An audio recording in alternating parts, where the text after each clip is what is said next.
시청자 여러분 안녕하십니까? 10월 28일 금요일 굿모닝 YTN 1부 시작합니다. 네, 먼저 오늘의 주요 뉴스부터 전해드립니다. 유럽중앙은행이 2달 연속 기준금리를 0.75%포인트 올리는 자이언트 스텝을 단행했습니다. 물가 상승률을 2%까지 낮추기 위해 당분간 금리를 올리겠다는 방침입니다. 미국의 3분기 경제 성장률이 시장 전망으로또는 2.6%로 올해 첫 플러스 성장을 기록하며 기술적 경기 침체 상태에서 벗어났습니다. 일시적인 무역 수지 개선을 제외하면 경기 둔화를 시사하는 지표가 많다는 지적도 나오고 있습니다. SK하이닉스에 이어 삼성전자도 반도체 실적 부진으로 어닝 쇼크 수준의 영업이익 급감을 기록했습니다. 경영 악화와 사법 리스크 속에 삼성전자 이재용 부회장은 10년 만에 회장직에 올랐습니다.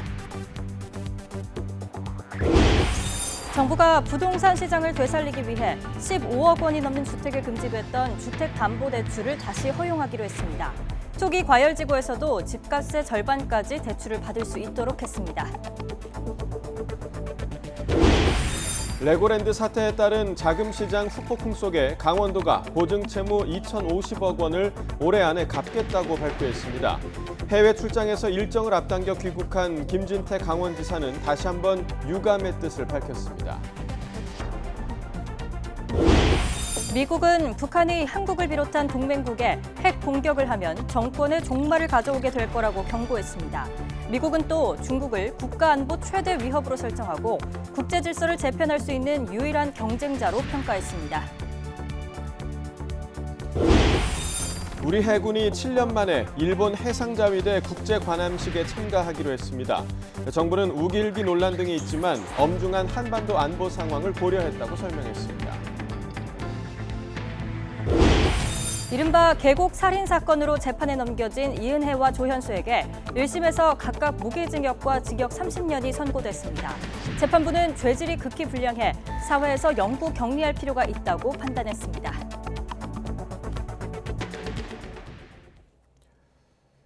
네, 첫 소식입니다. 미국에 이어 유럽연합도 큰 폭으로 금리를 올리는 자이언트 스텝을 2달 연속 단행했습니다. 물가 상승률을 2%까지 낮추기 위해서 앞으로도 금리를 계속 내리겠다는 방침입니다. 류재복 기자입니다. 유럽중앙은행이 기준금리를 1.25%에서 2%로 올렸습니다. 2달 연속 0.75%포인트씩 인상하는 이른바 자이언트 스텝을 단행한 것입니다.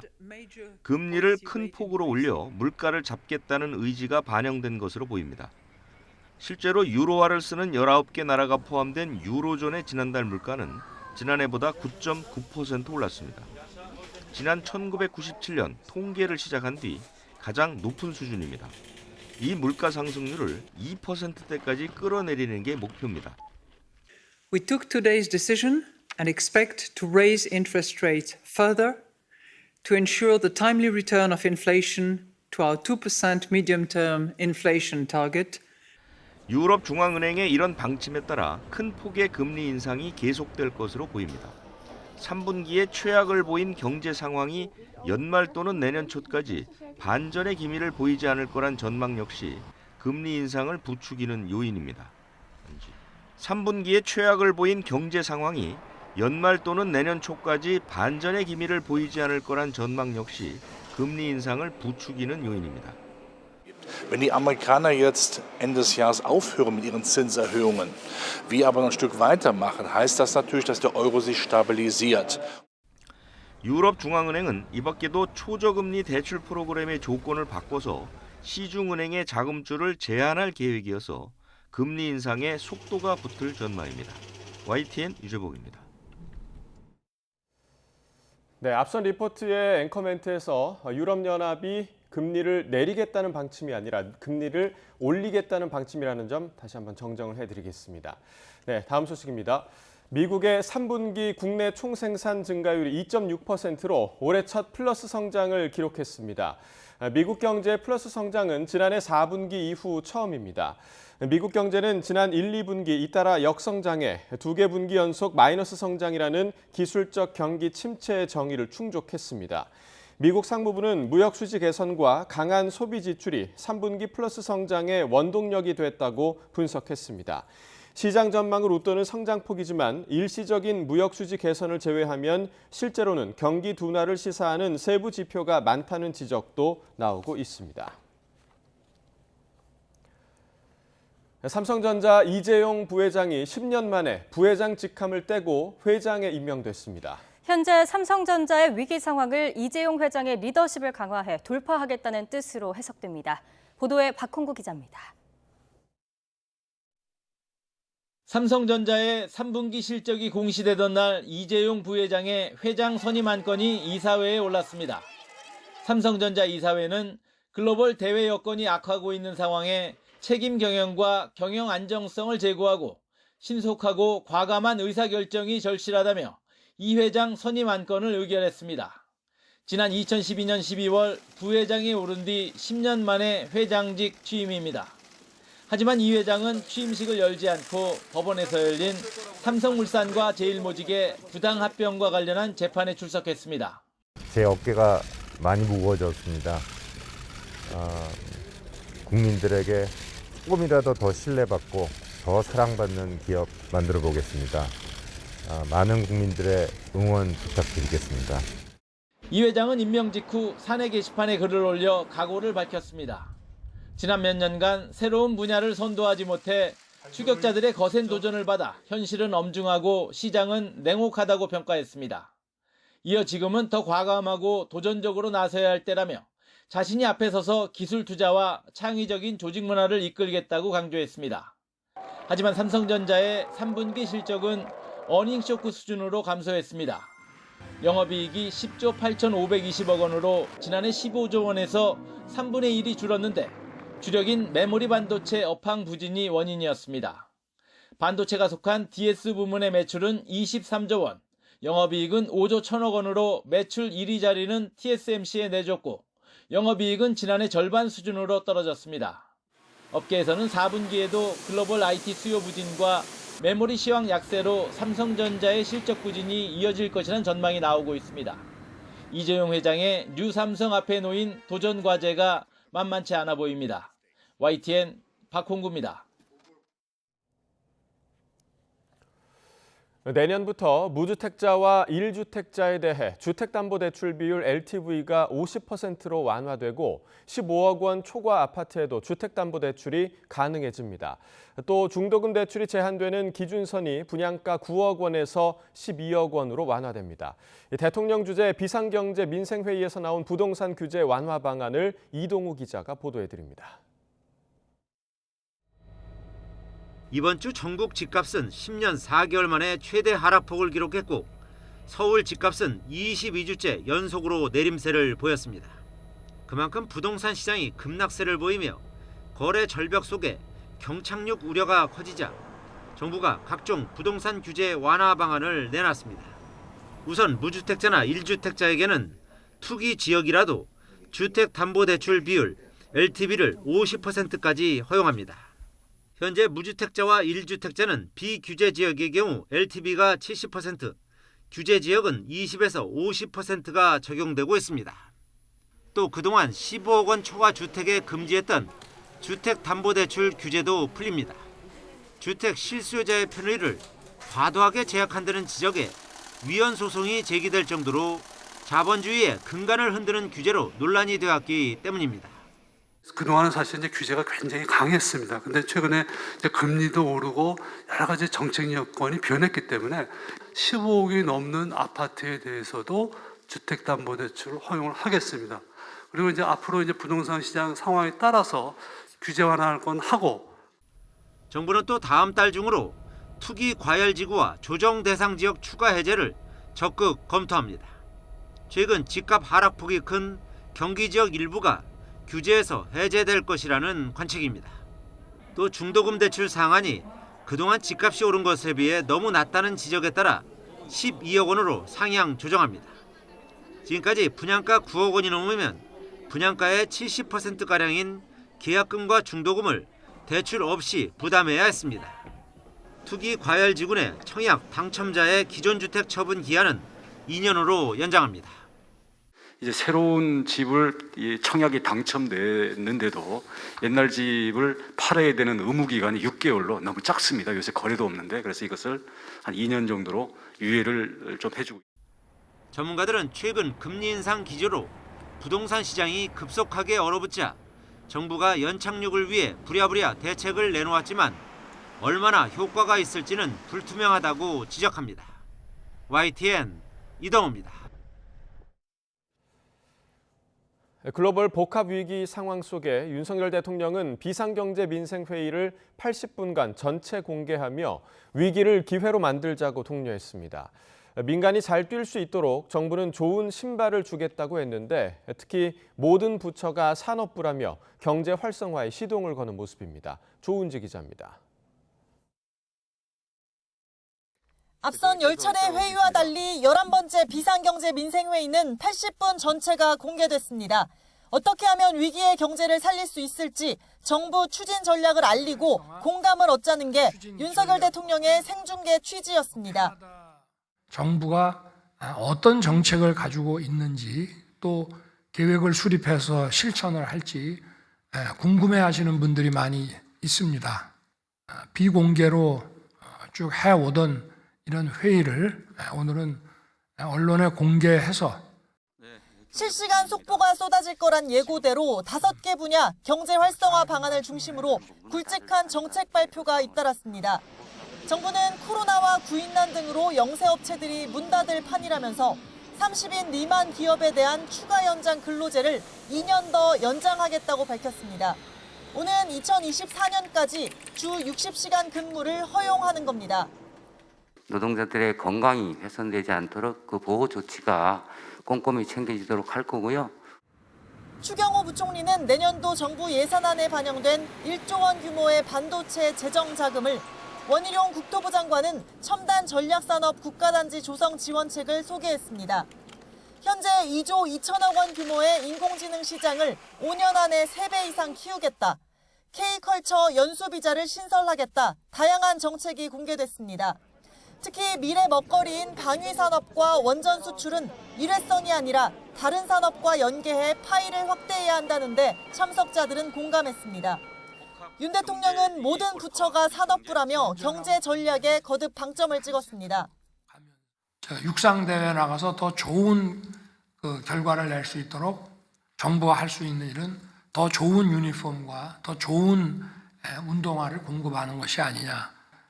국방부는 방위산업부, 농림축산식품부는 농림산업부로 산업 증진과 수출 촉진을 위해서 우리 모두가 다 같이 뛴다는 그런 자세로.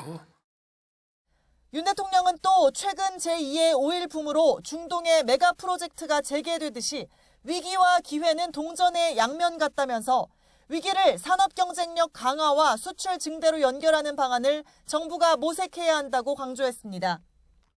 생중계는 모함이라고 반신반의하던 용산 내부도 나름 만족하는 분위기입니다. 대통령실은 앞으로도 함께 잘 사는 국민의 나라를 목표로 정책 비전을 설명하는 자리를 마련하겠다고 밝혔습니다.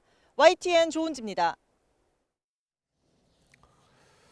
강원도가 내년 초에 상환하겠다던 중도개발공사 보증채무 2,050억 원을 오는 12월 15일까지 전액 갚겠다고 밝혔습니다.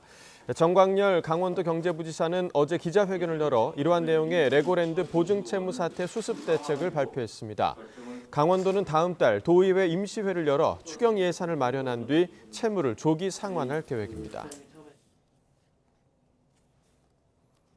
김진태 강원지사가 레고랜드 사태로 촉발된 자금 경색 사태에 재차 유감의 뜻을 밝히며 보증 채무를 반드시 이행하겠다고 강조했습니다. 베트남으로 출장을 떠났다가 예정보다 하루 일찍 어제 귀국한 김 지사는 인천국제공항에서 처음부터 보증 채무를 이행하겠다고 밝히고 걱정할 상황이 아니라는 걸 설득해오는 과정 중에 의외의 사태가 생긴 것이라고 말했습니다. 김 지사는 레고랜드 사태로 정부가 50조 원 이상의 유동성 공급 프로그램을 가동하기로 한 데에는 조금 미안하다면서 어찌됐든 전혀 본의가 아닌데도 사태가 이런 식으로 흘러오니까 미안한 마음이 든다고 말했습니다. 서해 공무원 피격 사건 등과 관련해 전방위 수사가 진행 중인 가운데 문재인 정부 고위 안보라인 인사들이 자료 삭제나 수정 등을 지시한 적이 없다며 의혹을 전면 부인했습니다. 노영민 전 대통령 비서실장과 서훈 박지원 전 국정원장은 어제 기자회견을 열고 윤석열 정부에 의한 일방적 흘리기가 사실인 양 보도되고 기정사실화되는 듯한 데에 대해 우려를 표한다며 이같이 말했습니다. 자료를 삭제했다는 시간도 기관마다 제각각이라면서 대한민국 최고의 헌법기관 정보기관이 없는 사실을 만들어내고 있기 때문에 앞뒤가 안 맞는다고 생각한다며 비판했습니다. 서해 피격 사건과 관련해 자료 삭제나 조작은 없었다는 문재인 정부 안보수장들의 반박에 대해서 검찰은 공개적인 대응을 삼갔습니다. 하지만 당시 정부가 섣부르게 월북으로 판단했다는 결론에 무게를 두면서 객관적 증거를 확보해 혐의 입증도 문제가 없다는 입장입니다. 손유정 기자입니다. 서해 피격 사건으로 수사 대상에 오른 문재인 정부 안보라인 인사들의 공개 기자회견에 대해 검찰은 사법 절차를 통한 발언이 아니라며 공식적인 대응은 하지 않았습니다. 다만 자료 삭제는 없었다는 이들의 주장을 우회적으로 조목조목 반박했습니다. 먼저 SI 첩보를 삭제한 게 아니라 공유 범위를 줄였을 뿐이라는 주장에 대해 첩보 삭제가 무조건 불법인지 아니면 이 사건에서 불법인지 구분해야 하는 게 아니냐고 되물었습니다. 그러면서 공용 전자기록 손상죄의 핵심은 자료 은닉이 아니라 이로 인해 효용을 저해야 하는 거라고 강조했는데 사실상 첩보가 삭제된 것으로 당시 정부 대응에 문제가 있었다고 판단한 거로 풀이됩니다. 또 SI 첩보에 월북 정황이 담겨 있다고 하더라도 그 첩보는 단서일 뿐 바로 사실로 확정되는 건 아니라고 반박했습니다. 당시 첩보를 해석해 내린 결론을 위법하다고 볼 수 있느냐는 질문에는 사안마다 다를 것이라면서도 구체적인 답은 피했습니다. 문재인 정부 인사들은 한자가 적힌 구명조끼나 붕대와 같이 월북 정황과 어긋난다고 제시된 증거들도 물적 근거 없이 관계자 진술을 바탕으로 한 거라고 주장해왔습니다. 이에 대해 검찰은 진술뿐 아니라 객관적인 증거 확보도 가능하다고 본다며 혐의 입증을 자신했습니다. 무엇보다 앞서 서욱 전 국방부 장관과 김홍기 전 해양경찰청장의 구속영장이 발부된 만큼 법원도 수사팀이 생각하는 이 사건의 성격과 문제점에 공감한 거로 이해한다고 말했습니다. 검찰은 지난 24일부터 감사원의 서해 피격 사건 수사 요청 자료를 건네받아 분석하는 동시에 대통령 기록관 압수수색도 2달 가까이 진행하고 있습니다. 신병을 확보한 서 전 장관과 김 전 청장의 조사 내용을 바탕으로 박지원 전 국정원장과 서훈 전 국가안보실장 등 핵심 윗선도 조만간 소환할 방침입니다. YTN 손유정입니다. 윤석열 대통령이 조상준 국정원 전 기조실장 사의 표명 사유에 대해서 개인적인 문제라 공개하기 어렵다고 밝혔습니다. 다만 중요 직책인 만큼 계속 과중한 업무를 감당하는 건 맞지 않겠다고 판단했다며 부연했는데요. 윤 대통령의 발언 들어보겠습니다. 일신상의 이유라서 공개하기는 좀 그렇습니다. 그러나 중요한 직책이기 때문에 계속 업무를 또 과중한 업무를 감당해 나가는 것이 맞지 않겠다 해서 본인의 사의를 수용한 것입니다. 무슨 공적인 거라면 저희가 궁금해하시는 분들한테 말씀을 드릴 수 있지만 개인적인 문제라서 기조실장 후보도 있었고 또 필요한 이런 공직 후보자들에 대해서 검증을 좀 해놨기 때문에 아마 좀 업무가 자연스럽게 연결될 수 있게 신속하게 좀 할 생각입니다. 국민의힘은 윤석열 대통령과 한동훈 법무부 장관의 심야 술자리 의혹을 제기한 더불어민주당 김의겸 의원에 대한 윤리위 징계안을 곧 국회에 제출하기로 했습니다. 김미애 원내대변인은 어제 기자들과 만나서 김의겸 의원에 대한 징계안이 성안됐고 현재 원내부 대표단과 국회 법제사법위원회 소속 의원들로부터 서명을 받고 있다고 밝혔습니다. 김 대변인은 김의겸 의원이 국회법 25조 품위 유지의 의무와 국회법 146조 모욕 등 발언 금지, 국회의원 윤리실천규범 2조 품위 유지를 현저하게 위반했다고 보고 국회법에 따라 징계를 요구하기로 했다고 설명했습니다. 윤석열 대통령과 한동훈 법무부 장관의 청담동 술자리 의혹을 제기한 더불어민주당 김의겸 의원은 한 장관이 촉구한 민주당의 공개 사과 요구를 일축했습니다. 김의겸 의원은 YTN과의 전화통화에서 민주당 사과를 요구한 한 장관의 입장문에 대해 항상 하던 이야기로 자신이 언급할 가치는 없어 보인다고 밝혔습니다. 또 청담동 술자리 의혹에 추가로 공개할 내용이 있느냐는 질문엔 들여다보는 건 있지만 아직 이야기할 단계는 아니라고 설명했습니다. 윤석열 대통령과 한동훈 법무부 장관의 술자리 의혹을 제기한 김의겸 더불어민주당 의원에 대해서 검찰에 고소장이 접수됐습니다. 해당 술자리에 함께 있었다고 지목된 이세창 전 자유총연맹 총재 권한대행은 어제 김 의원의 주장엔 단 1%도 진실이 없다며 김 의원과 유튜브 매체 더 탐사 기자를 명예훼손 혐의로 서울중앙지검에 고소했습니다. 미국 정부는 북한이 미국이나 한국을 비롯한 동맹국에 핵 공격을 하면 정권의 종말을 가져오게 될 것이라고 경고했습니다. 미 국방부는 2022년 핵 태세 보고서에서 북한이 중국과 러시아에 비할 정도는 아니지만 미국과 동맹의 억지 측면에서 난제를 제공한다며 어떤 상황에서도 북한의 핵 공격을 용납할 수 없다고 밝혔습니다. 그러면서 김정은 정권이 핵무기를 사용하고 살아남을 수 있는 시나리오는 없다며 북한이 핵 공격을 감행할 경우 정권의 종말로 귀결될 것이라는 점을 분명히 했습니다. 미국 정부는 또 중국을 국가안보 최대 위협으로 설정하고 러시아는 지금의 위협으로 상정했습니다. 미 국방부는 이 같은 내용을 담은 국방 전략서를 공개했습니다. 이와 함께 북한에 대해서는 미국 본토와 해외 주둔 미군, 한국과 일본을 위협하기 위해 핵과 미사일 능력을 확장하고 있다며 한미와 미일 동맹을 이간하려고 시도하고 있다고 지적했습니다.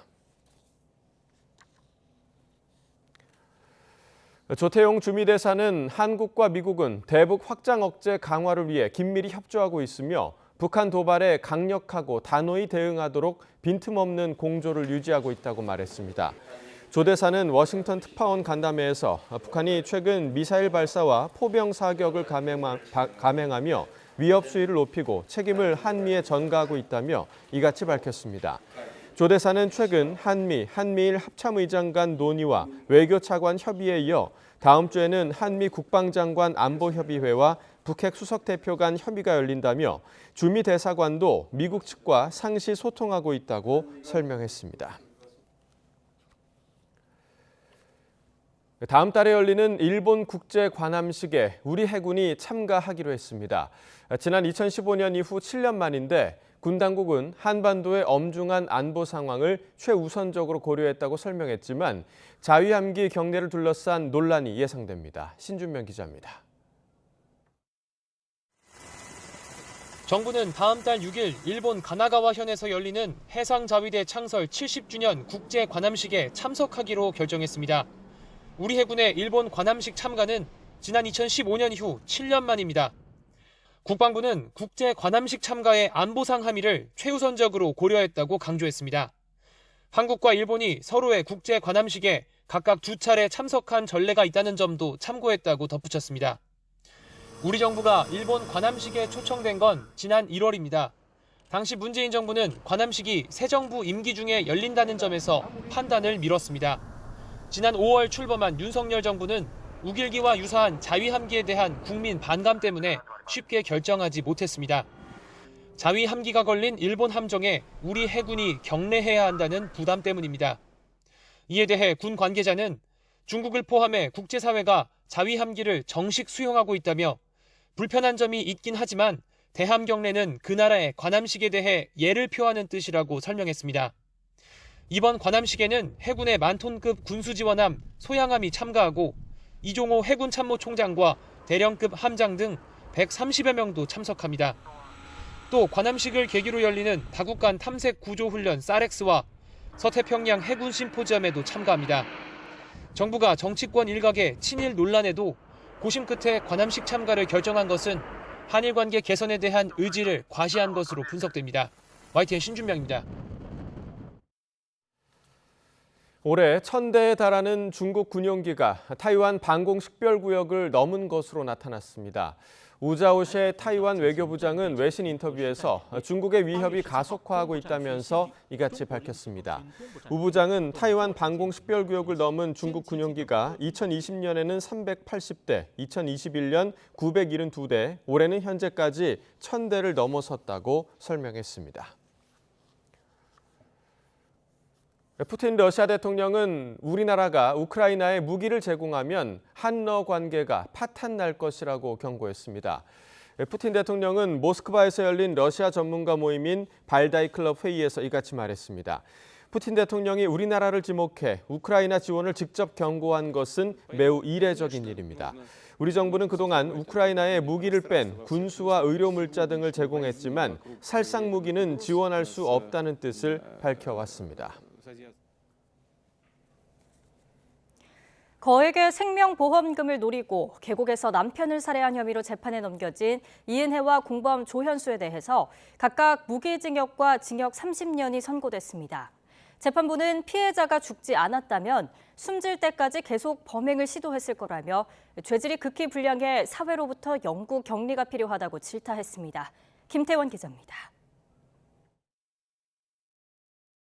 지난 2019년 6월 생명보험금 8억 원을 노리고 경기 가평군 계곡에서 남편을 숨지게 한 혐의로 기소된 아내 이은혜와 공범 조현수. 두 사람은 살해를 공모한 적 없고 물에 빠진 피해자를 구하려고 최선을 다했다며 재판 과정에서 줄곧 혐의를 부인해왔습니다.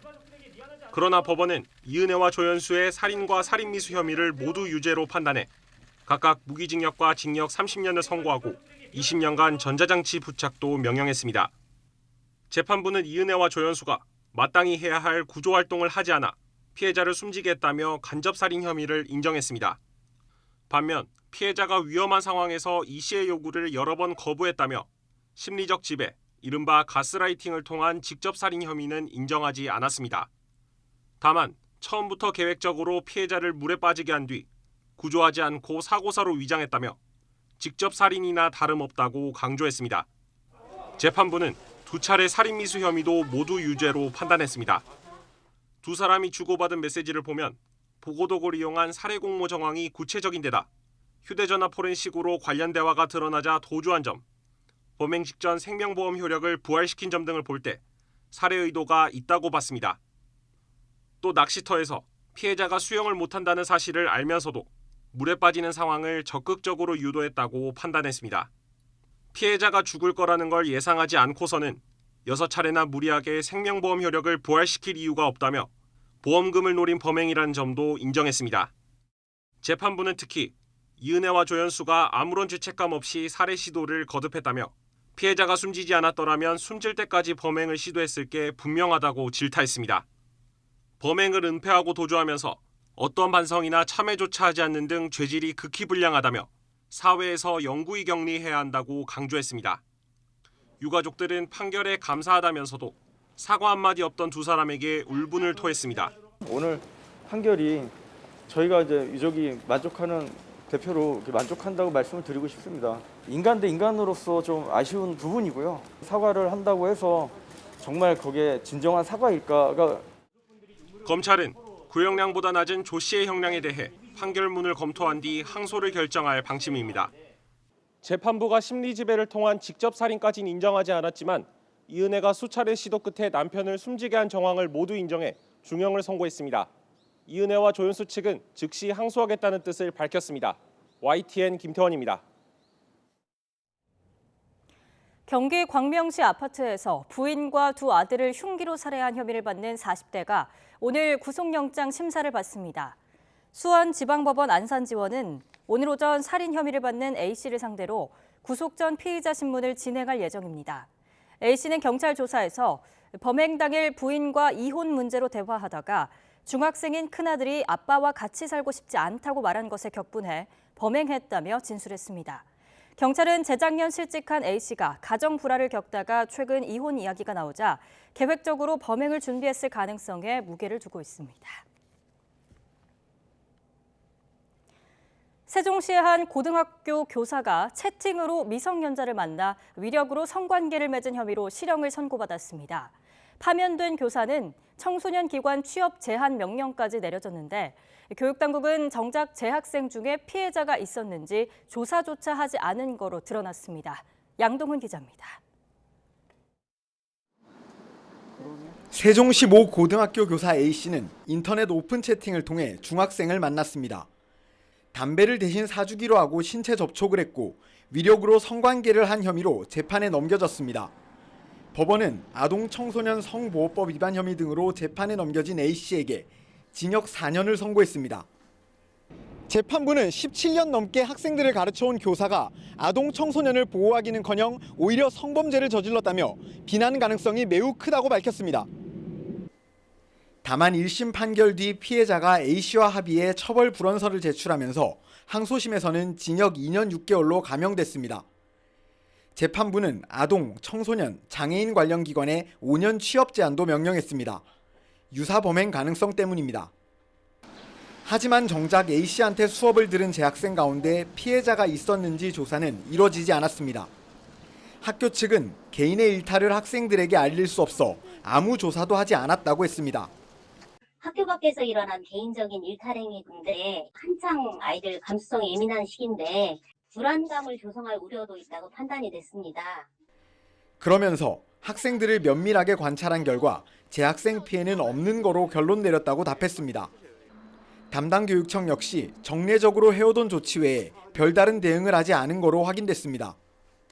교장, 교감 이런 회의 시에 성범죄 예방을 위해서 강조해서 안내하고 교사들의 미성년자 대상 성범죄는 계속 반복되고 있습니다. 올해만 해도 미성년자 100여 명에게 성착취물을 찍게 한 초등교사와 제자들을 여러 차례 추행하고 성관계를 맺은 고등학교 교사가 중형을 선고받았습니다. 항상 아이들과 함께하는 선생님들의 성범죄가 반복되는 이유가 이런 미온적인 대처 때문은 아닌지 근본적인 고민이 필요할 거로 보입니다. YTN 양동훈입니다. 온라인 주식 사이트 등에서 짧은 기간 큰 시세 차익을 얻어 이른바 단타 왕개미로 불렸던 전업 투자자가 코스닥 상장사 주가를 조작한 혐의로 구속 갈림길에 섰습니다. 서울 남부지방검찰청은 전업 투자자 39살 김모 씨에 대해 자본시장법 위반 혐의로 구속영장을 청구했습니다. 김 씨는 지난 7월 코스닥 상장사의 주가를 조작해 시세 차익 46억 원을 부당하게 챙기고 주식을 대량으로 처분하면서 금융감독원에 보고하지 않은 혐의를 받습니다. 가상화폐 거래소 빗썸 최대 주주와 경영진의 횡령 혐의를 수사하는 검찰이 핵심 인물로 꼽히는 사업가 강종현 씨를 출국 금지 조치했습니다. 서울 남부지방검찰청은 최근 강 씨를 출국 금지하고 소환 시점을 검토하고 있는 거로 알려졌습니다. 강 씨는 빗썸 관계사인 인바이오젠과 버킷 스튜디오 대표이사인 강재현 씨의 친오빠로 유명 배우와의 열애설로 화제가 된 인물이기도 합니다.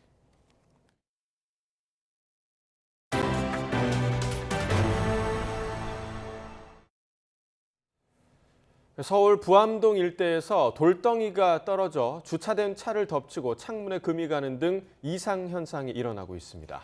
주민들은 인근에서 수도권 광역급행철도 GTX 공사가 시작된 뒤 문제가 일어났다고 항의했지만 관계기관들은 서로 책임을 떠넘기고 있습니다. 김혜린 기자입니다. 주택이 깎아내린 듯한 절벽 위에 아찔하게 섰습니다. 집을 지탱하던 바위는 무너져 곳곳에 돌덩이가 널브러져 있습니다. 거대한 잔해는 차 위로 떨어져 차체를 납작하게 만들 정도입니다. 집안에선 창문에 금이 가는 등 이상 현상이 끊이질 않습니다. 1톤 정도 되는 돌이 차를 덮쳐가지고 차가 그냥 납작하게 돼가지고 폐차시켰고요. 불안해서 잠을 진짜 지금 못 자고 있어요. 이거 한번 쏟아지면은 그냥 집 같이 물고 무너집니다. 주민들은 재작년 10월 시작된 수도권 광역급행철도, 이른바 GTX 공사를 원인으로 지목합니다. 한 곳에서 40여 년을 살았지만 공사 전엔 이런 일이 없었단 겁니다. 게다가 밤낮으로 계속되는 굴착 소음도 주민들을 괴롭히고 있습니다. 여기 살던 사람이 놀래가지고 폭탄 떨어지냐 쾅 하고 드릴링 소리가 내 이명인 줄 알았어요, 처음에. 그래서 내가 집사람하고 얘기를 하다 보니까 집사람은 더 심해. 공황장애까지 느낀다고 그래. 지하 40에서 50m 아래 안반층에 대심도 터널을 뚫는 GTX 공사는 발파 공사를 마치고 밤낮으로 하루 10m씩 터널 굴착 공사가 진행되고 있습니다. 시공사 측은 현재 진행 중인 터널 공사가 지상에는 영향을 미치지 않는다고 설명합니다. 해당 지역이 노후화돼 생긴 문제가 우연히 공사 기간과 겹쳤을 뿐 자체 조사 결과 공사 영향은 아니란 게 확인됐단 겁니다. 하지만 시공사 측은 명확한 이유 없이 조사 결과서를 공개하라는 요청은 거부했습니다. 전문가들은 공사 과정에서 일어나는 진동의 영향을 무시할 수 없다고 설명합니다. 그때 발파 영향이라고 보는 게 뭐 상식적이죠. 왜냐하면 얘 하나 보는 거에 주변에 지금 돌들이 떨어지고 균열들이 건물들이 가니까 그거 다 연결이 된 거거든요. 인허가 할 때 그거를 규제를 제대로 해야 되는데 각서를 받고 피해 보면 중단하고 이거를 보상을 한다. 인근 주민들은 잇따르는 피해에 민원을 계속해서 제기하고 있지만 지자체와 사업관리기관인 철도시설공단은 민자사업 구간의 책임이 시공사에 있다며 뒷짐만 지고선 상황. 주민들은 피해 비상대책위원회를 꾸려 대책 마련을 촉구하고 나선 가운데 직접 문제 원인을 입증하기도 어려워 불안 속에 막막함을 호소하고 있습니다. YTN 김혜린입니다. 사회적 거리두기 해제 이후 광화문 일대에서는 주말마다 보수 진보 단체들의 대규모 시위가 이어지고 있습니다. 인근 상인들은 표현의 자유는 존중하면서도 집회로 인한 지나친 소음과 쓰레기로 매출이 줄어 힘들다고 호소했는데요. 김다현 기자가 보도합니다.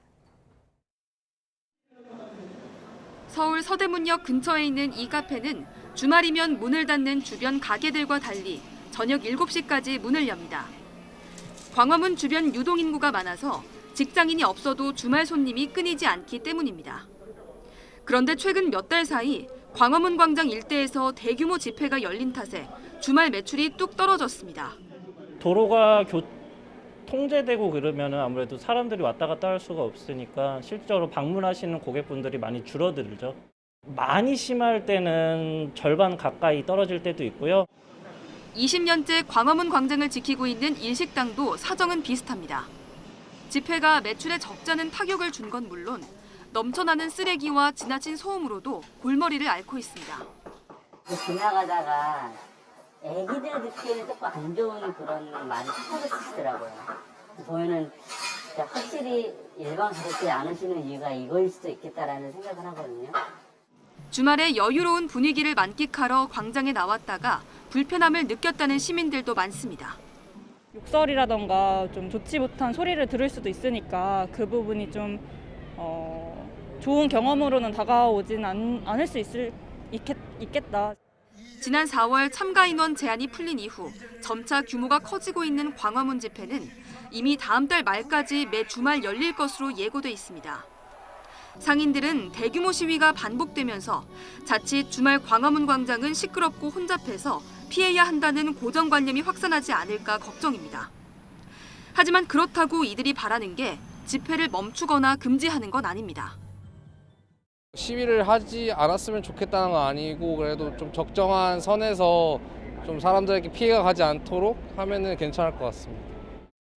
옳은 얘기를 한다고 해가지고 남한테 피해를 주는 게 맞다고는 생각은 안 하고요. 오히려 그렇게 피해를 주는 일이 생기면은 옳은 소리가 오히려 희석되니까. 일상 속 시민의 쉼터이면서도 우리 사회의 중요한 이슈에 대해 다양한 시민의 목소리가 터져나오는 공론장으로서 역할을 해온 광화문 광장. 표현의 자유는 보장돼야 하지만 자영업자와 시민들에게 불편함으로 이어지는 부작용은 고민해봐야 할 문제입니다. YTN 김다연입니다. 승용차가 중앙선을 넘어 인도로 돌진해 등교하던 학생들이 다쳤다는 소식 사흘 전에 전해드렸는데요. 그런데 이 사고를 낸 가해 운전자가 책임보험만 가입해 놔서 치료비 지원이 불확실한 상황입니다. 아동 양육시설에서 생활하던 피해 학생들이 치료비를 감당해야 할 처지에 놓인 건데 아이들을 도우려는 온정이 이어지고 있습니다. 이상곤 기자입니다. 승용차가 중앙선을 넘어 등교하던 학생들을 덮칩니다. 이 사고로 다친 학생 5명은 아동 양육시설에서 생활하고 있었습니다. 병원에서 뇌출혈 진단을 받은 학생은 3명. 이 중 1명이 여전히 중환자실에서 집중치료를 받고 있는데 수술까지 필요해서 언제쯤 정상 생활이 가능할지 예측하기 어려운 상황입니다. 더 큰 문제는 치료비입니다. 가해 운전자가 책임보험만 가입해놔 보상받을 수 있는 치료비가 한 명에 최대 3천만 원이기 때문입니다. 아이들을 돌봐오던 시설 측은 이마저도 100% 지급된다는 보장이 없다 보니 막막한 상황이라고 말합니다. 정말 극단적인 상황일 때 3천만 원이지 정말 몇백만 원에서 이제 한정돼서 지원이 될 것 같아서 이런 이제 나머지 비용 부담들을 어떻게 할 것이냐 이게 이제 걱정입니다. 이런 사실이 알려지면서 도움의 손길이 이어지고 있습니다. 한 단체는 경상 판정을 받아 통원 치료를 받는 아이들도 제대로 된 검진을 받도록 검사비를 지원하겠다는 의사를 밝혔습니다. 피해 학생들을 알고 지냈던 한 청년은 인터넷 커뮤니티에 도움을 요청하는 글을 올렸는데 아이들을 위한 후원금을 보냈다는 글들이 속속 올라오고 있습니다. 너무너무 감사하고 그냥 제가 바라는 거는 그냥 애들이 치료비 걱정 안 하고 진짜 후유증 없이 무사히 치료받는 거 그거면은 될 것 같아요. 시설 측은 도움을 주시는 분들에게 너무나도 감사하다며 이번 사고로 다친 아이들이 건강하게 자랄 수 있도록 최선을 다하겠다고 밝혔습니다. YTN 이상곤입니다. 오늘 하루도 예년보다 온화한 날씨가 이어지면서 늦가을의 정취를 느끼기 좋겠습니다. 현재 서울 기온은 8.8도로 어제 같은 시각과 비슷해 크게 쌀쌀하지 않고요. 낮 동안에는 따스한 가을볕이 내리쬐면서 기온이 19도까지 오르겠습니다. 다만 일교차가 10도 이상 크게 벌어질 것으로 보이니까요. 입고 벗을 수 있는 외투로 체온 조절 잘해주시기 바랍니다. 한편 동풍의 영향을 받는 동해안 지역은 내일 오전까지 비가 오락가락 이어지겠는데요. 예상되는 비의 양은 5에서 20mm가 되겠습니다. 그 밖에 내륙은 하늘에 구름만 많이 지나겠고요. 아침까지 내륙 곳곳에 짙은 안개가 끼는 곳이 많겠고 경기 북부와 영서 북부에서는 서리가 내리는 곳이 있겠습니다. 또 당분간 동해안은 너울성 파도가 높게 일겠습니다. 해안가 안전사고에도 각별히 유의해 주시기 바랍니다. 현재 기온 살펴보겠습니다. 현재 서울 기온 8.8도, 대구는 7도를 나타내고 있습니다. 낮 기온은 어제와 비슷하거나 조금 높아 온화하겠습니다. 서울 한낮 기온 20도, 대전 21도, 광주는 22도가 예상됩니다. 주말과 휴일 날씨도 궁금하실 텐데요. 내륙은 대체로 맑고 온화한 날씨가 이어지면서 일교차만 유의해 주신다면 야외 활동하기 좋겠습니다. 다만 연일 맑은 날씨 속에 대기는 점점 더 건조해질 것으로 보이니까요. 주말 산행 시 산불 등 화재 예방에 각별히 유의해 주시기 바랍니다. 지금까지 날씨 정보였습니다.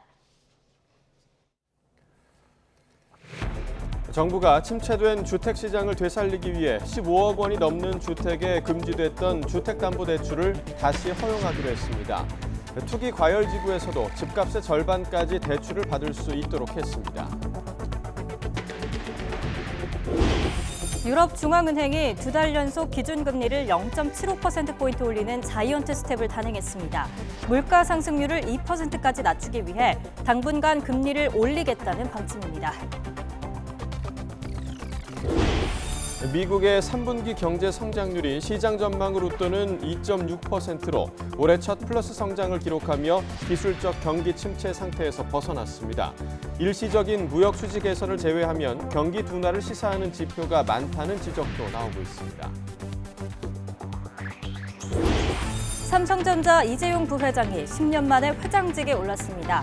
반도체 위기와 사법 리스크 등 녹록지 않은 상황 속에 어떤 리더십을 보여줄지 관심이 쏠리고 있습니다. 서해 공무원 피격 사건과 탈북어민 강제 북송 사건과 관련해 문재인 정부 안보라인 핵심 인사들이 위법하거나 부당한 조치가 없었다고 주장했습니다. 하지만 여당은 방탄 기자회견이자 자기 항변이라고 평가절하했습니다. 어젯밤 9시까지 코로나19 신규 확진자는 일주일 전보다 3만 4천여 명으로 집계돼 목요일 같은 시간대 기준 6주 만에 가장 많은 확진자가 나왔습니다.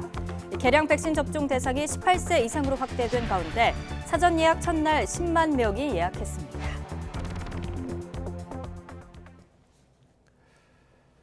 굿모닝 YTN 이어갑니다. 김주현 금융위원장이 무주택자에 대해 주택담보대출 비율 LTV를 50%로 완화하겠다고 밝혔습니다. 김 위원장은 윤석열 대통령이 주재한 비상경제 민생회의에서 부동산 금융규제 완화와 관련해 최근 부동산 시장에 대해 우려가 크고 금융시장 안정을 위해서라도 중요한 이슈라면서 지나친 규제는 풀어야 한다고 말했습니다. 김 위원장은 최근 금리도 오르고 정책 요건이 변해서 과감하게 풀겠다면서 15억 원이 넘는 주택에 금지됐던 주택담보대출도 다시 허용하겠다고 덧붙였습니다.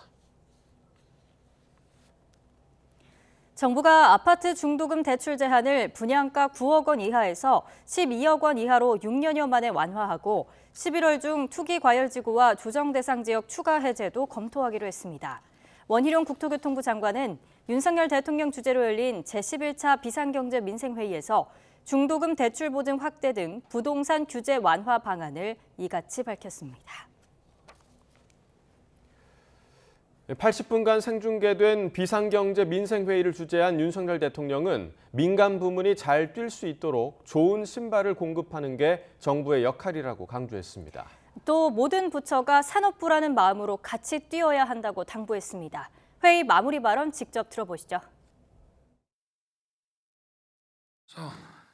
경제를 좀 활성화시킬 수 있는 방안들을 촘촘하게 만들어서 우리 민간 부분이 더 잘 뛸 수 있도록 좋은 신발을 육상대회 나가서 더 좋은 결과를 낼 수 있도록 정부가 할 수 있는 일은 더 좋은 유니폼과 더 좋은 운동화를 공급하는 것이 아니냐. 국방부는 방위산업부, 농림축산식품부는 농림산업부로, 또 건설교통부는 이런 규제를 하는 기관이라기보다 건설교통산업부로, 또 문화체육부 역시도 문화산업부로 이 산업 증진과 수출 촉진을 위해서 우리 모두가 다 같이 뛴다는 그런 자세로 일해 주시기를 당부드립니다. 네, 이번 생중계 회의에서는 윤석열 대통령이 장관들에게 돌발 질문을 던질 것이란 예상에 긴장감이 흐르자 윤 대통령은 골탕을 먹이진 않겠다는 말로 시작했습니다. 진지한 토론이 이어지는 가운데 때때로 장관들의 재치 있는 발언에 웃음이 터지기도 했습니다. 박석영 기자가 보도합니다. 쇼를 연출하거나 이런 거는 절대 하지 말라고 해놨으니까. 비상경제 민생회의를 앞둔 출근길, 쇼는 없다던 윤석열 대통령의 발언대로 회의장인 자유홀은 음악도 영상도 없이 단출했습니다. 타원형으로 둘러앉은 장관들, 80분 생중계에 모두가 긴장 모드였는데 윤 대통령의 이 발언에 분위기가 다소 풀어졌습니다. 너무 긴장하지 마십시오. 제가 아주 우리 장관들을 골탕 먹일 질문을 막 던질 거라고 하는 얘기가 있던데 곤란한 질문은 않겠다고 했지만 틈새 돌발 질문이 있었습니다. 이거 기업이 해야지 정부에서 공무원이 운영해가지고 효과가 그렇게 있겠어요? 어떻습니까? 일단 이제 국가에서 마중물로 준비를 하고 그 다음에 기업이 적극 참여할 수 있도록 유도할 계획입니다. 교과서부터 디지털 교과서로 좀 전환을 하고 디지털 교과서가 되면은 학생들이 책가방 안 들고 다니는 건가요? 태블릿 PC에 들어가 있는데요. 정치인 출신 장관들의 입담에 웃음보가 터지기도 했습니다. 국토부 장관께서 제 눈을 보면서 절절하게 돈 달라고 그랬습니다. 적극적으로 뒷받침해 드릴 테니까 많이 좀 제대로 수주해 오십시오.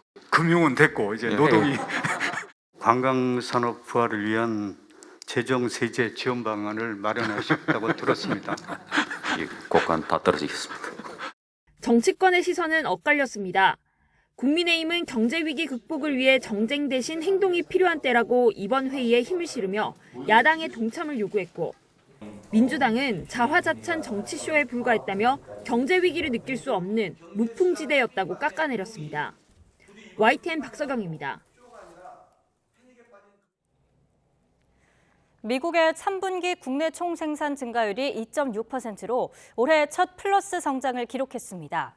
미국 경제의 플러스 성장은 지난해 4분기 이후 처음입니다. 미국 경제는 지난 1, 2분기에 잇따라 역성장해 2개 분기 연속 마이너스 성장이라는 기술적 경기 침체의 정의를 충족했습니다. 미국 상무부는 무역 수지 개선과 강한 소비 지출이 3분기 플러스 성장의 원동력이 됐다고 분석했습니다. 시장 전망으로또는 성장폭이지만 일시적인 무역 수지 개선을 제외하면 실제로는 경기 둔화를 시사하는 세부 지표가 많다는 지적도 나오고 있습니다. 유럽중앙은행이 기준금리를 1.25%에서 2%로 0.75%포인트 올렸습니다. 유럽중앙은행은 통화정책회의를 열고 기준금리를 2%로 올리고 수신금리와 한계대출금리 역시 각각 0.75%포인트씩 인상하기로 했습니다. 유럽중앙은행은 물가상승률 목표치인 2%로 복귀할 수 있도록 기준금리를 올렸으며 앞으로 더 올릴 예정이라고 밝혔습니다. 이복현 금융감독원장은 여러 시장 안정 조치가 조금씩 효과가 나타나고 있다며 최소 이번 주가 지나면 레고랜드 사태 이전 상황으로 어느 정도 돌아갈 거라고 말했습니다. 이복현 원장은 디지털 인재 양성 프로젝트 선포식에 참석한 뒤 기자들과 만나 채권시장 안정펀드 기금 매칭이 눈에 띄게 되고 있고 은행 예대율 조치 등도 나와 이번 주말이 지나면 시장 심리가 많이 풀릴 거로 보인다며 이같이 밝혔습니다. 이어 둔촌주공이 차환 발행에 성공했지만 다른 우량 사업장들도 자금이 필요할 거라며 금융기관들이 더 시장 안정 측면에서 의사결정을 해달라고 당부했습니다. 삼성전자의 올해 3분기 영업이익이 10조 8천억 원으로 지난해보다 31% 감소한 거로 잠정 집계됐습니다. 삼성전자는 공시를 통해 올해 3분기 매출은 76조 7천억 원으로 지난해 같은 기간보다 3.8% 증가했다고 밝혔습니다. 같은 분기 기준 매출은 최대치를 기록했지만 순이익은 9조 3천억 원으로 23.6% 줄었습니다. 삼성전자 핵심 사업인 메모리 반도체 부진이 영향을 미친 것으로 분석됩니다.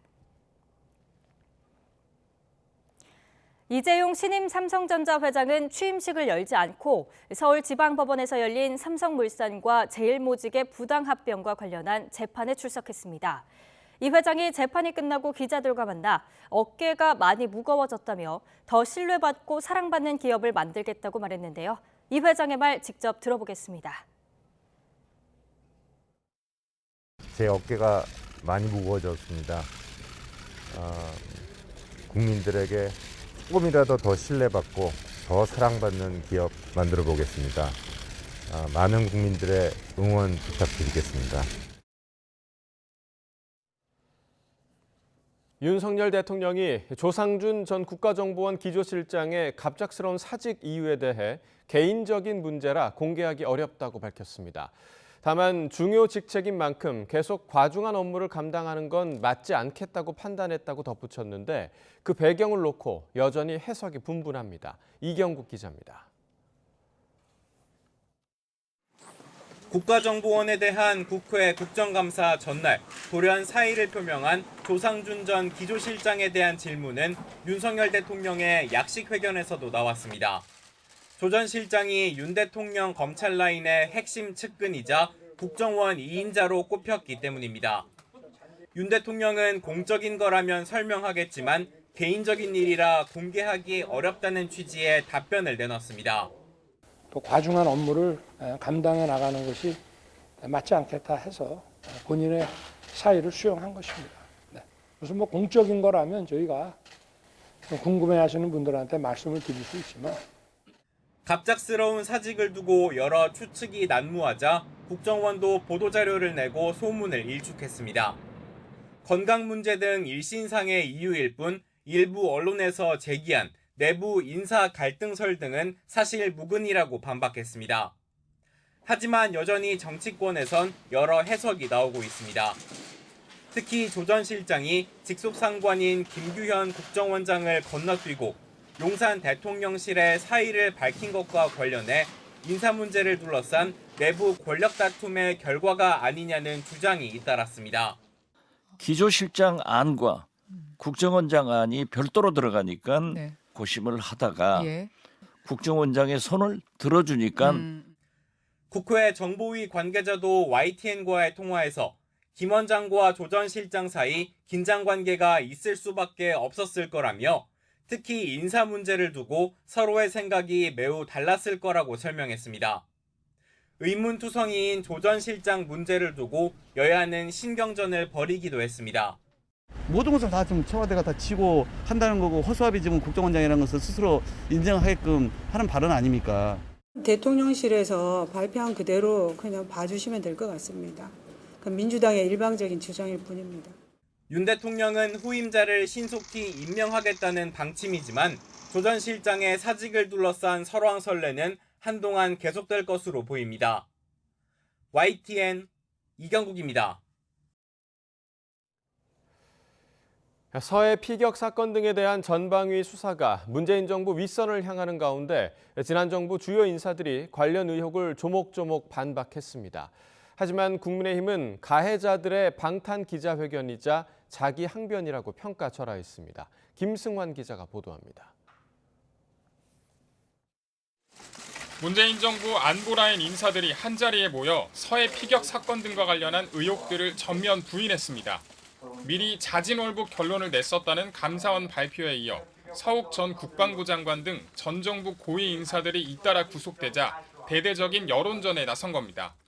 평화와 안보를 위한 남북관계조차 전 정권에 대한 정치 보복의 대상으로 삼는 것은 재발등을 찍는 것이 대한민국 최고의 헌법기관, 최고의 정보기관이 없는 사실을 만들어내고 있기 때문에 앞뒤가 맞지 않는다고 생각합니다.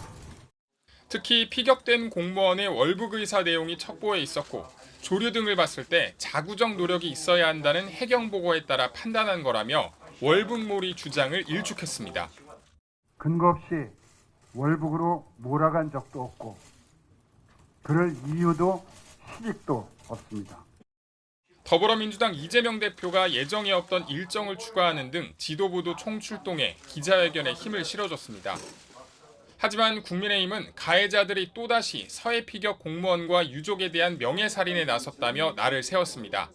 반성 그리고 진실 고백을 기대했던 유족과 국민에게 실망을 넘어 분노를 안겨줬다는 겁니다. 자기 항변에 불과한 가해자들의 방탄 기자회견에 불과했습니다. 유족과 국민께 사과했어야 했습니다. 특히 서훈 전 실장의 지시로 국방부와 해경이 자진월북을 판단했고 이에 반하는 첩보가 삭제됐다는 진술 등이 검찰 조사에서 나왔다고 지적했습니다. 문재인 전 대통령까지 겨냥하며 압박 수위를 끌어올렸습니다. 문재인 대통령이 어떤 보고를 받았는지 그리고 어떤 지시를 했는지에 대한 국민적 궁금증도 풀어야 할 것이다. 이렇게 지난 정부 안보 현안을 두고 여야 공방이 격화되면서 국민의힘목 국회부의장 선출은 민주당의 반대로 다음 달로 미뤄졌습니다.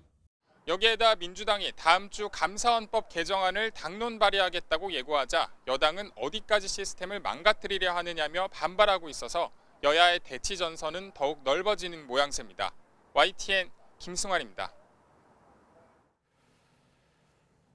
이른바 청담동 술자리 의혹과 관련해 한동훈 법무부 장관이 저질 가짜 뉴스라고 거듭 반박하며 더불어민주당에 공개 사과를 요구했습니다. 의혹을 제기한 김의겸 의원과 민주당은 한 장관의 사과 요구를 일축하며 군불대기를 이어갔는데 당내에선 우려의 목소리도 함께 나왔습니다. 정현우 기자입니다. 의원님 뭐 거시겠습니까? 거시는 거 좋아하시잖아요. 지난 7월 김앤장 변호사 30여 명과 청담동 고급 술집에서 음주 가무를 즐겼다는 김의겸 의원 주장에 장관직을 걸며 결백을 주장한 한동훈 법무부 장관이 다시 한번 반박에 나섰습니다. 한 장관은 의혹 자체가 말이 안 되는 저질 가짜뉴스로 민주당이 다수당 공신력을 악용해 허위 사실을 유포했다고 맹비난했습니다. 자신은 피해자라면서 민주당 차원의 공개 사과와 책임 있는 조치를 촉구했습니다. 국민의힘도 김 의원이 상습적으로 면책 특권을 악용해 일탈을 일삼고 있다고 가세했습니다. 또 김 의원 사과 여부와 별개로 김 의원 징계안을 국회 윤리위에 제출하기로 했습니다. 국정과 관계가 있습니까? 우선 팩트부터 찾아놓고 이야기하라 그래요. 사실 아닌 거가 뜬구름 잡듯이 하지 말고 대부분 판례에 비추어 보면 면책특권 범위 바뀐지 그런 거에 따라서 결정될 것 같아요. 반면 민주당은 한 장관이 피해자 흉내를 내 아연 실색했다며 술자리 참석 가능성을 배제할 수 없다고 거듭 주장했습니다. 그러면서 의혹이 사실이면 제2의 국정농단이라며 윤석열 대통령과 한 장관 행적부터 낱낱이 공개하라고 맞받았습니다. 첼리스트의 오빠가 그 녹취록은 녹취된 것은 맞다고 그 사실을 인정했습니다. 만약에 이것이 사실이라면 그야말로 이 일은 제2의 국정농단에 해당될 만큼 논란을 촉발한 김 의원도 자신이 언급할 가치가 없다며 한 장관 사과 요구를 일축했는데 추가 의혹 제기 등 공개 대응은 자제했습니다. 홍보자가 사과 요구에 대해서 한 말씀만 부탁드립니다. 저 이미 나왔잖아요. 입장은 관계에서. 아직 따로 안 나왔는데 따로 대응은 안 하실 예정이신 거예요? 하지만 당내에선 김 의원이 섣부른 주장을 했다며 속도 조절이 필요했다는 우려가 잇따라 제기됐습니다. 당 차원에서 저거를 진상을 확인하고 그런 것들이 근거 자료가 확보된 상태에서라면 모르는데 그것도 없이 그냥 같이 합세해서 이렇게 한다면 그건 망신입니다. 현 정부 실세 국무위원과 제1야당이 술자리 의혹을 둘러싸고 거친 진위 공방을 벌이면서 국감 2라운드 대치가 한동안 이어질 전망입니다. YTN 정윤우입니다. 미리 보는 오늘입니다. 윤석열 대통령이 취임 이후 처음으로 국가과학기술자문회의를 주재합니다. 윤 대통령은 오늘 오전 용산 대통령실에서 추경호 경제부총리 겸 기재부 장관, 과학기술정보통신부 장관 등이 참석한 가운데 국가과학기술자문회의를 열고 과학기술 육성 방안을 논의할 예정입니다. 국회가 오늘 이주호 사회부총리 겸 교육부 장관 후보자에 대한 인사청문회를 개최합니다. 국회 교육위원회는 오전 10시부터 전체 회의를 열고 이 후보자와의 인사검증을 벌일 예정인데요. 인사청문회에서는 이 후보자가 에듀테크 업체로부터 기부금과 후원금을 받은 것과 관련해 유착 의혹을 제기하는 야당의 공세가 이어질 전망입니다. 국민의힘 지도부는 오늘 충남을 찾아 현장 회의를 열고 지역 당원들을 만납니다. 정진석 비상대책위원장은 오늘 오전 10시 반 충남 천안에서 열리는 현장 비상대책위원회의 겸 충남도당 주요 당직자 연석회의에 참석합니다. 이어 낮에는 국민의힘 충남도당 당원과의 만남 행사를 통해 지역 민심도 들을 예정입니다. 더불어민주당은 오늘 대형 화재로 상가 70여 곳이 불에 탄 대구 농수산물 도매시장을 찾아 현장 최고위원회의를 개최합니다. 또 시장 상인회와 간담회를 열고 조속한 피해 복구 대책과 지원 방안 등을 협의할 예정입니다. 정의당이 오늘 신임 당대표 선거 결선 투표 결과를 발표하고 새 지도부 구성을 마무리 짓습니다. 이정미 전 대표와 김윤기 전 부대표가 맞붙은 결선 투표 결과는 오늘 오후 6시쯤 공개될 예정입니다. 2022 카타르 월드컵에 나서는 벤투호의 국내파 선수들이 마지막 생존 경쟁에 돌입합니다. 벤투 감독이 이끄는 대표팀은 오늘 오후 2시 파주 트레이닝 센터에 소집되는데 이번은 피파 A매치 기간이 아닌 만큼 국내파 선수 위주로 27명을 소집해 훈련을 소화합니다. 이번 소집 훈련 이후 김민재의 파트너 격인 풀백 수비와 공격 2선 자원 중에서 누가 카타르행 막차를 탈지 관심입니다. 지금까지 미리 보는 오늘이었습니다.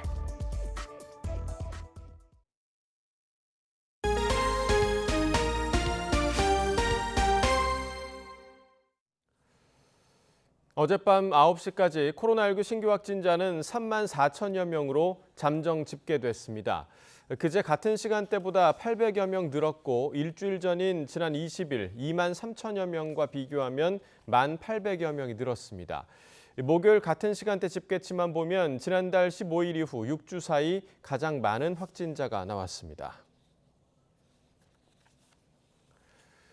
코로나19 개량 백신 접종 대상이 18세 이상 성인으로 확대된 가운데 사전 예약 첫날 약 10만 명이 예약에 참여했습니다.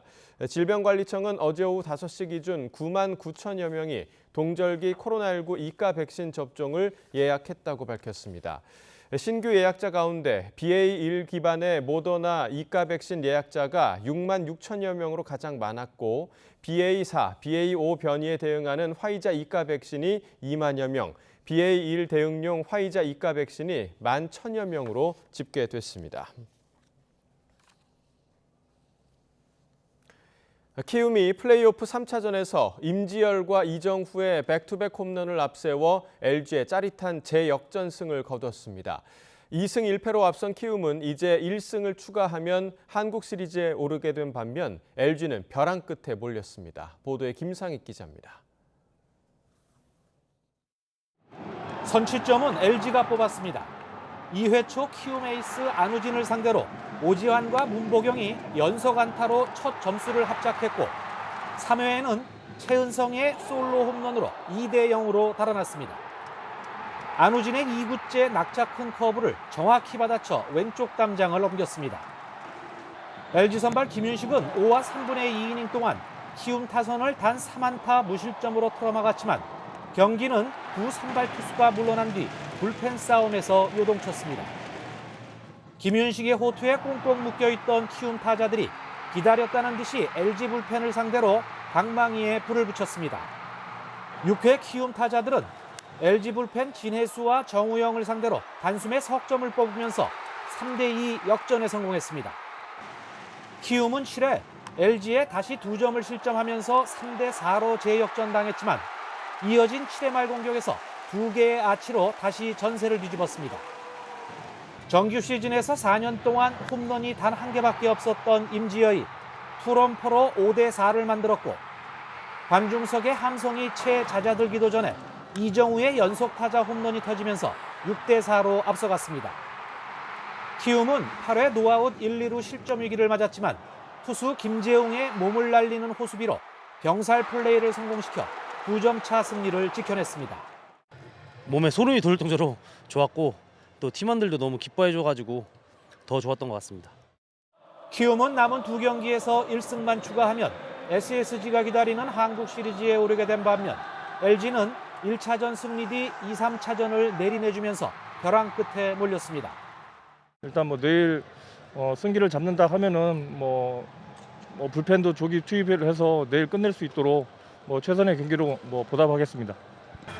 네, 저희들 4차전, 5차전 남아 있기 때문에 내일도 최선을 다하는 모습 보여드리겠습니다. 오늘 고척에서 계속되는 4차전 선발 투수로 키움은 애플러를, LG는 켈리를 마운드에 올립니다. YTN 김상익입니다. 로봇이 커피를 만들고 음식점에서 서빙을 하는 모습 어느새 우리 주변에서 쉽게 찾아볼 수 있죠. 코로나로 비대면 서비스 수요가 늘면서 첨단 기술의 집약체인 로봇도 빠르게 발전하고 있습니다. 얼마나 더 다양해지고 있는지 그 전시 현장을 윤혜리 기자가 다녀왔습니다. 말을 걸자 고양이 흉내를 냅니다. 고양이를 흉내내 볼게요.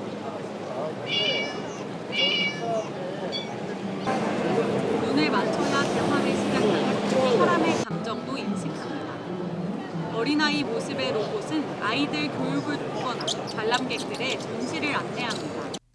네 발로 껑충껑충 뛰어다니고 강아지처럼 몸을 한껏 낮춰 탐색도 합니다. 울퉁불퉁한 지면이나 산악 지형도 거침없이 오를 수 있는 사족 보행 로봇입니다. 사람이 24시간 할 수 없는 그런 경비 업무라든지 이런 부분에서는 충분히 대체가 가능할 만한 사람 대신에 한 발 먼저 나가서 위험을 미리 감지를 한다는 등의 코로나로 방역이 생활화되면서 24시간 병원 구석구석을 소독하는 방역 로봇도 등장했습니다. 앞으로도 저는 특히 어린이집이나 초등학교, 그다음에 초등학생이나 중고등학교에 방역에 취약한 계층들을 위해서 이 로봇이 크게 활용되기를 희망합니다. 왼손 앞으로, 오른손 옆으로. 치매 예방까지 돕는 로봇도 있습니다. 날 따라 해봐요. 이렇게. 로봇의 동작을 그대로 기억하고 따라해야 하는 게임입니다. 실제로 노인복지관에서 이 로봇이 사용되고 있는데 어르신들의 신체 능력과 기억력을 향상시켜 치매 예방에 도움을 준다고 합니다. 국내 최대 규모의 이번 로봇 전시회에는 전 세계 200여 개 기업이 한자리에 모였습니다. 코로나 팬데믹 영향으로 비대면 서비스 수요가 크게 늘면서 전문 서비스용 로봇이 특히 관심을 끌었습니다. 전 세계 로봇 산업 시장이 제조업 로봇 시장에서 이제 서비스용 로봇 시장으로 전환되고 있기 때문에 서비스용 로봇 시장에 좀 더 집중해서 정부도 그 분야에 좀 더 지원을 해주시면 음식 배달과 방역, 돌봄과 치매 예방까지 일상에서 로봇의 쓰임새가 더욱 커지고 있습니다. YTN 윤혜리입니다. 대구에서 미래 이동수단 관련 기술을 엿볼 수 있는 미래 모빌리티 엑스포가 열렸습니다. 다양한 전기차와 배터리 같은 부품을 만날 수 있는데요. 실제 전기차를 모두 분해해 부품을 공개한 전시는 중소부품업체가 특히 주목했습니다. 이윤재 기자입니다. 전기차가 뼈대만 남았습니다. 붙어있던 부품은 하나하나 분해돼 전시됐습니다. 중소자동차 부품업체는 더없이 좋은 기회라며 꼼꼼히 부품을 살피고 사진으로 남깁니다. 저희가 이제 개발하고 있는 부품들이 차량에 어떻게 조립이 되고 있는지, 그리고 그 조립된 부품에 대해서 또 저희가 어떻게 개발을 해야 될지 좀 방향들이 좀 보이는 것 같아서 뜻깊은 시간이 되는 것 같습니다. 전시장에 각양각색 전기차가 모였습니다. 전기차 핵심 부품인 배터리, 바퀴와 일직선으로 놓인 모터가 사람들 시선을 모읍니다. 배터리와 모터 같은 전기차 부품업체부터 완성차까지 한 번에 보고 또 사업 기회를 찾을 수 있는 전시회가 열렸습니다. 또 글로벌 바이어와 고객들과 상담을 통해서 저희가 글로벌 시장으로 진출하려고 하고 있습니다. 미래차 엑스포에서 미래 모빌리티 엑스포로 이름을 바꾸면서 UAM, 즉 도심 항공교통과 관련한 기술도 다양하게 선보였습니다. 대구시는 또 이 자리에서 통신사, 레이더 생산기업 등과 함께 도심 항공교통 시범 사업을 위한 협약도 맺었습니다. UAM을 통해서 대구 산업 구조 전환의 시발점이 되는 것입니다. 이런 신산업을 통해서 대구의 산업 구조를 개편해 나가고자 합니다. 29일까지 열리는 이번 엑스포가 지역의 전기차 또 미래 이동수단과 관련한 산업이 도약하는 계기가 될지 주목됩니다. YTN 이윤재입니다. 자율주행 자동차 기술, 이제 운전자가 운전대에 손만 올려놓는 수준까지 발전하며 점점 일상으로 다가오고 있는데요. 정부는 2027년 완전 자율주행 시대를 열기 위한 제도 마련에 들어갔는데 아직 풀어야 할 과제가 산적해 있다는 평가입니다. 이승윤 기자가 현장에 다녀왔습니다. 운전자가 타지 않은 테슬라와 구글 웨이모의 자율주행 대결. 결과는 웨이모가 목표 거리의 70%를 간 사이에 목적지에 도착한 테슬라가 완승했습니다. 자율주행 기능은 인공지능이 운전대나 속도를 조절하는 1단계, 운전대와 속도를 함께 조절하는 2단계, 비상시에만 운전자가 운전하는 3단계, 특정 구간만 자동 운전을 하는 4단계, 전 구간 자동 운전이 이루어지는 5단계로 나눕니다. 테슬라의 오토파일럿 기능을 이제 활성화시켜 보려고 합니다. 네, 지금 보시는 것처럼 제가 손을 떼고 있어도 차가 자율적으로 위험을 피해서 운행하고 있습니다. 지금 곡선주로인데요. 곡선주로를 제가 손을 떼고 있는데도 차가 알아서 지금 운전을 하고 있습니다. GM은 슈퍼크루즈란 이름으로 자율주행 기능을 선보였습니다. 지금 보시는 차는 아직 국내에서는 시판되지 않고 미국에서만 시판되는 자동차입니다. 고속도로에서 운전대에 손을 대지 않아도 운전이 가능한 자율주행 2+ 등급의 자동차입니다. 벌써 미국에선 시장 선점을 놓고 테슬라와의 경쟁이 치열합니다. 테슬라 같은 경우에는 소비자의 48%가 좋다고 얘기를 했고요. GM 슈퍼크루즈를 몰아보신 52%는 GM 슈퍼크루즈가 다시 좋다라고 선택을 하셨습니다. 국내에선 현대자동차가 자율주행 기술 개발에 나서며 추격에 나선 상태. 선진국과의 어떤 격차가 있다는 걸 인정하고 가야 되겠지만 따라가는 속도는 저희가 독일과 일본에 비해서는 상당히 빠르다. 국토교통부는 오는 2027년 완전 자율주행 시대를 열기 위한 준비에 들어갔습니다. CITS나 정밀도로지도와 같은 자율주행 지원하는 인프라를 점진적으로 최대한 빨리 구축해 나가도록 하겠습니다. 하지만 풀어야 할 과제는 만만치 않습니다. 법규가 없다는 것은 현재 차량을 판매할 수 없다라는 얘기입니다. 그렇기 때문에 기업 입장에서 수익이 발생할 수 없는 기간이고요. 이 기간이 생각보다 오래될 거를 예상을 하고 있습니다. 전문가들은 자율주행 자동차의 개인정보 보호와 교통사고 처리 법규 마련 등이 시급하게 풀어야 할 과제라고 보고 있습니다. 그런 만큼 관련 제도와 지원책을 최대한 빨리 마련해야 기술 격차를 줄일 수 있다고 조언하고 있습니다. YTN 이승윤입니다. 네, 어린 시절 추억으로 떠올리기 마련인 초등학교 운동회가 요즘 농촌에서는 학생 수가 많이 줄면서 보기 어려운 풍경이 됐습니다. 전남 담양에서 작은 학교 학생들이 한데 모여 연합운동회를 개최했습니다. 가을 운동회 현장 오선열 기자가 다녀왔습니다.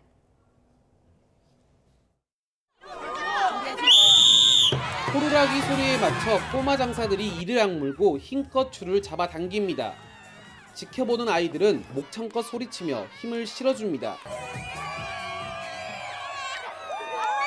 키보다 높은 공을 굴리고 모든 학년이 참여하는 단체 계주까지 넓은 운동장에 아이들의 천진난만한 웃음소리가 가득합니다. 기차 릴레이가 가장 재밌었는데 약간 가다가 훌라후프가 끊어져서 약간 아쉽긴 했지만 그게 제일 재밌었고 지금 저희가 저희 팀이 지고 있는 것 같은데 열심히 해서 이기면 좋겠습니다. 학생 수가 크게 줄어 자체적으로 운동회 개최가 어렵다 보니 작은 학교 8곳이 한데 모였습니다. 선생님들과 학부모, 지역민들도 운동회에 참여하며 학창시절로 되돌아가 봅니다. 여러 학교가 모이다 보니까 아이들 수가 많잖아요. 그래서 다양한 종목을 할 수 있어서 좀 좋았던 것 같고요. 이번 기회를 통해서 새로운 그 학교의 아이들과 이렇게 사귈 수 있는 기회가 돼서 너무 좋은 것 같습니다. 담양교육지원청이 단체 행사가 부족한 농촌 학생들의 공동체 의식을 높이기 위해 작은 학교 연합운동회를 마련했습니다. 작은 학교가 활성화가 되려면 지역사회 주민들하고 지자체도 같이 뜻을 함께 하셔야 되기 때문에 그런 공감대 형성을 할 수 있는 계기를 마련하고 싶어서 오늘 행사를 준비하게 됐습니다. 담양교육지원청은 내년에도 작은 학교들의 참여를 독려해 지역민과 함께하는 연합운동회를 추진할 계획입니다. YTN 오승열입니다.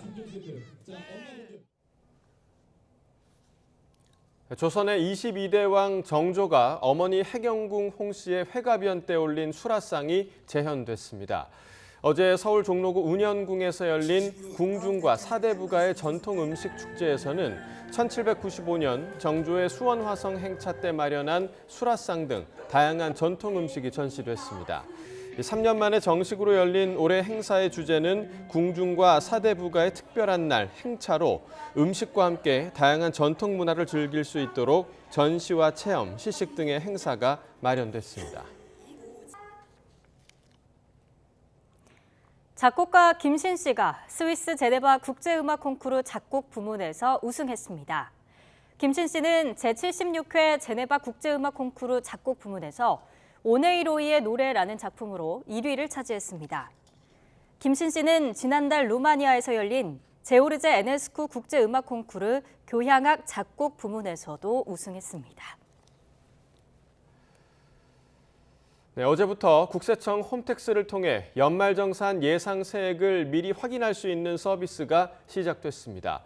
국세청은 연말정산 미리 보기와 일괄 제공을 시작한다고 밝혔습니다.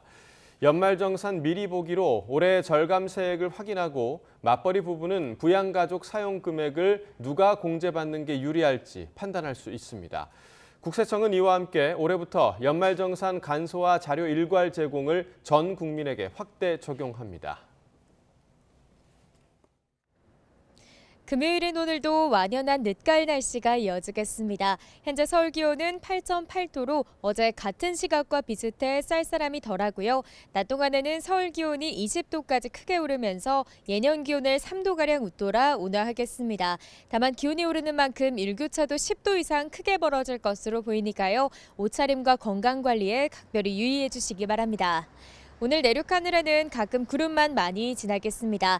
다만 아침까지 곳곳에 안개가 짙게 끼는 곳이 많을 것으로 보이는 만큼 안전운전 하시기 바랍니다. 반면 동풍의 영향을 받는 동해안 지역은 내일 오전까지 비가 오락가락 이어지겠는데요. 예상되는 비의 양은 5에서 20mm가 되겠습니다. 현재 기온 살펴보겠습니다. 현재 서울 기온 8.8도, 대구는 7도를 나타내고 있습니다. 밤사이 기온이 큰 폭으로 떨어지면서 아침까지 경기 북부와 영서 북부에서는 서리가 내리는 곳이 있겠습니다. 농작물 냉해 피해 없도록 유의하시기 바랍니다.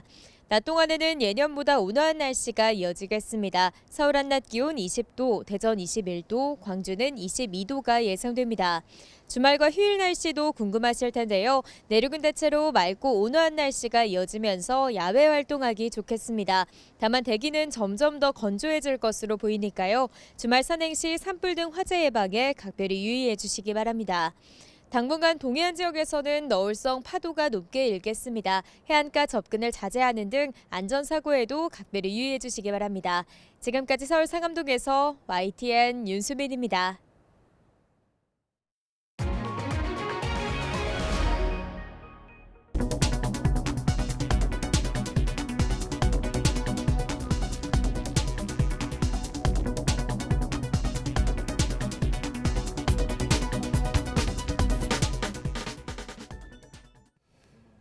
네, 이상으로 굿모닝 YTN 1부를 마칩니다. 잠시 후 2부가 이어집니다. 시청해주신 여러분 고맙습니다.